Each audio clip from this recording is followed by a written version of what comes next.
रामाय रामभद्राय रामचंद्राय वेदसे रघुनाथाय नाथाय सीताय पते नमः।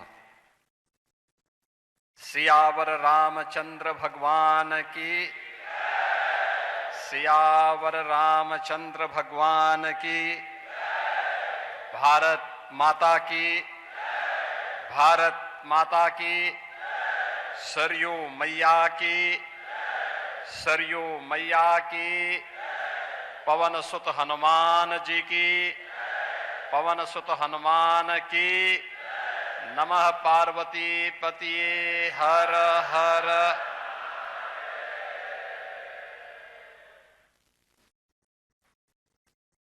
वासंतीय नवरात्रि के प्रतिपदा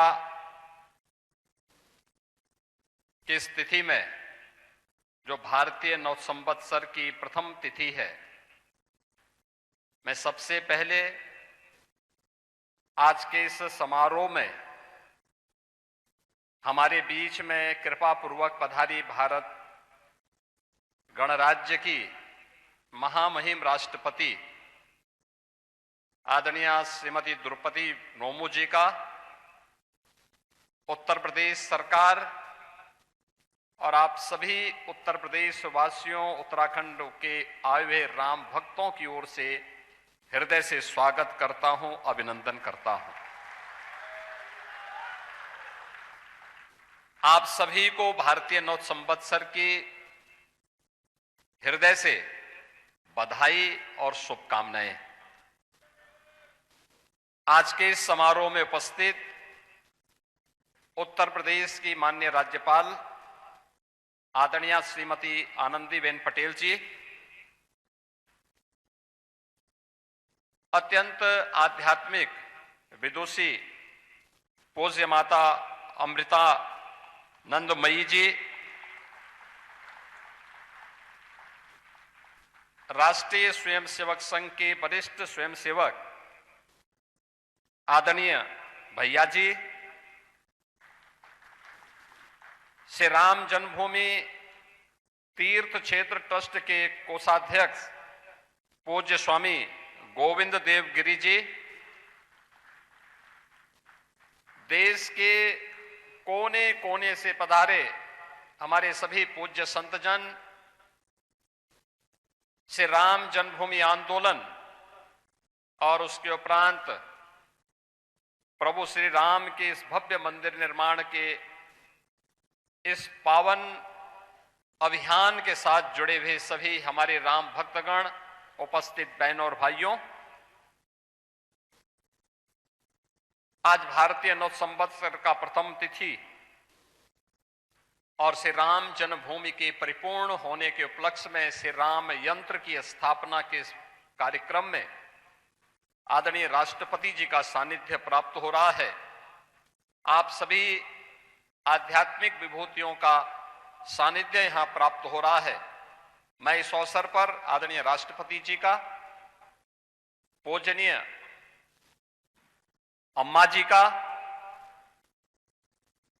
प्रदेश की माननीय राज्यपाल जी का और आप सभी पूज्य संतों का, सभी विभूतियों का मैं उत्तर प्रदेश सरकार और उत्तर प्रदेश के नागरिकों की ओर से हृदय से स्वागत और अभिनंदन करता हूं।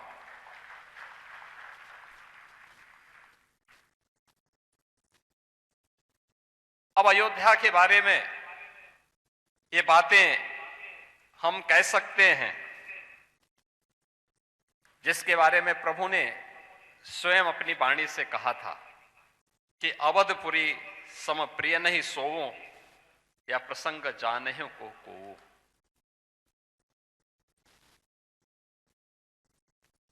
जन्म भूमि मम पुरी सहावनी, उत्तर दिशि वह सरयू पावने।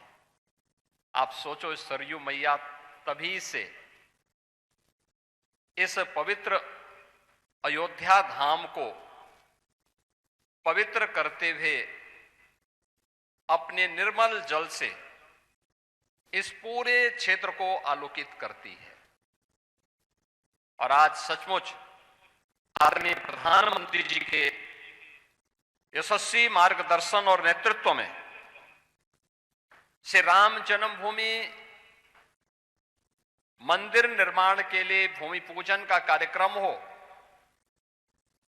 श्री रामलला के प्राण प्रतिष्ठा का कार्यक्रम रहा हो, श्री राम जन्मभूमि में राम दरबार के विग्रह की पवित्र विग्रह की स्थापना का कार्यक्रम रहा हो, या फिर श्री राम जन्मभूमि में मंदिर निर्माण के कार्य के पूर्ण होने के उपलक्ष्य में ध्वजा आरोहण के कार्यक्रम और आज परिपूर्ण होने के उपलक्ष्य में श्री राम मंदिर में श्री राम यंत्र की स्थापना का एक कार्यक्रम हर सनातन धर्मावलंबी को और हर सच्चे भारतीय को यह आनंद से विभोर कर देता है। यही तो भारत की आस्था है, जिस आस्था को पहले अंधविश्वास कह करके अपमानित किया गया था। यह अपमानित करने वाले वही लोग हैं जो उत्तर प्रदेश या देश की सत्ता में रहते थे। अपनी सत्ता को बचाने के लिए वे नोएडा नहीं जाते थे। वह उनके लिए अंधविश्वास और रूढ़िवादी नहीं था, लेकिन राम मंदिर की बात करना, काशी में काशी विश्वनाथ धाम के निर्माण की बात करना और कृष्ण कन्हैया के मथुरा वृंदावन की बात करना उनके लिए अंधविश्वास का पर्याय था। लेकिन आज हम सब गौरव की अनुभूति कर सकते हैं जो दुनिया में कहीं नहीं हुआ। 500 वर्षों के बाद जो आस्था 500 वर्षों तक निरंतर बनी रही, तमाम विप्लव को झेलती रही, संघर्षों पर संघर्ष का मुकाबला करती रही, लेकिन वह आस्था कभी रुकी नहीं, कभी डिगी नहीं, कभी झुकी नहीं। वह संघर्ष, वह सत्ता किसी की भी रही हो, वह सत्ता के खिलाफ वह संघर्ष जो इस आस्था को अपमानित करती थी, उसके खिलाफ इस संघर्ष निरंतर जारी रहा। और अंततः वह दिन आ रहा है जब अयोध्या, आज का ये अयोध्या इस रूप में हम सबके सामने है। अयोध्या में राम मंदिर के निर्माण के बारे में जो बात यहां पर अभी पूज्य गोविंद देवगिरी जी महाराज ने कहा,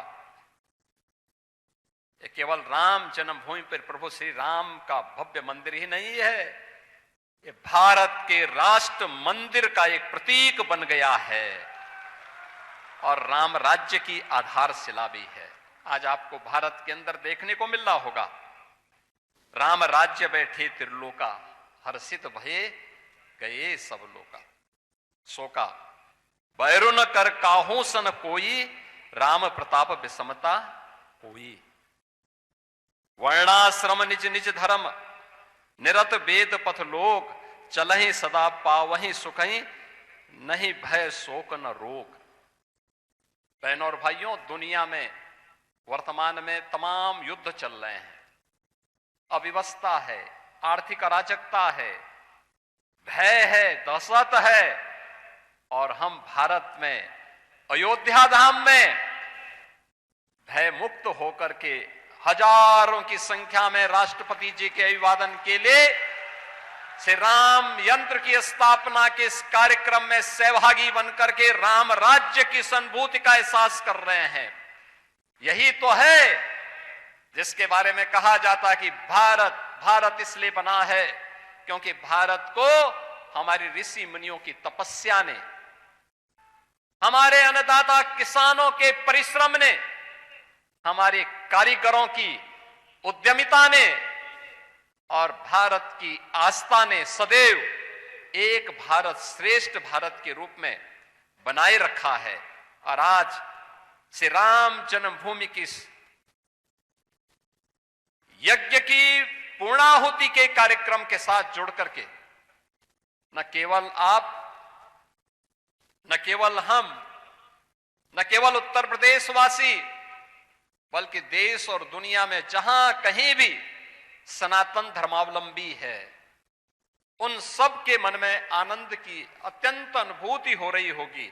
हर व्यक्ति इच्छुक है क्योंकि हम लोग तो यहां की व्यवस्था के साथ, ट्रस्ट के साथ और यहां के प्रशासन के साथ जब बराबर संवाद बनाते हैं, पूछते हैं, निरंतर व्यवस्था के बारे में पूछते हैं। आपने देखा होगा उत्तर प्रदेश के अंदर गत वर्ष 2025 में 156 करोड़ श्रद्धालु और पर्यटक उत्तर प्रदेश के आध्यात्मिक और धार्मिक स्थलों की यात्रा करने के लिए आया है। 156 करोड़। दुनिया के अंदर 156 करोड़ श्रद्धालु, दुनिया के अंदर इतनी आबादी किसी देश के पास नहीं है जितने हमारे यहां उत्तर प्रदेश में श्री राम जन्मभूमि में, काशी विश्वनाथ धाम में, प्रयागराज महाकुंभ में, मथुरा वृंदावन में दर्शन करने के लिए लोग आए हैं। बहन और भाइयों, ये नया भारत है और ये बदलता हुआ भारत भी है। अब वर्तमान पीढ़ी जिसके बारे में लोग कहते थे कि ये दिग्भ्रमित है, लेकिन वो दिग्भ्रमित नहीं है, वो सही दिशा में जा रहा है। नया वर्ष मनाता है तो मंदिरों में जाता है, किसी ऐसे टूरिस्ट डेस्टिनेशन में नहीं जाता जहां पर सनातनता के विरोध में कोई कार्य हो रहा हो। आज वह जाता है तो मंदिरों में जाता है, परिवार के साथ जाता है, और यही उसके संस्कार हैं। यहां पर अभी पूजनीय अम्मा जी ने जो बात यहां पर कही है, वह अक्सरशः आज नए भारत में देखने को मिल रही है।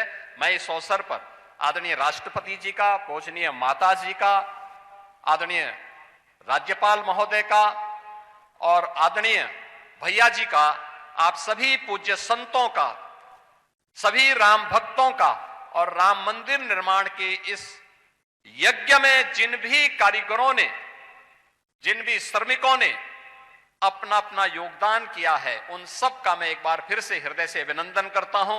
उन सबको मैं हृदय से कोटि कोटि नमन करता हूं।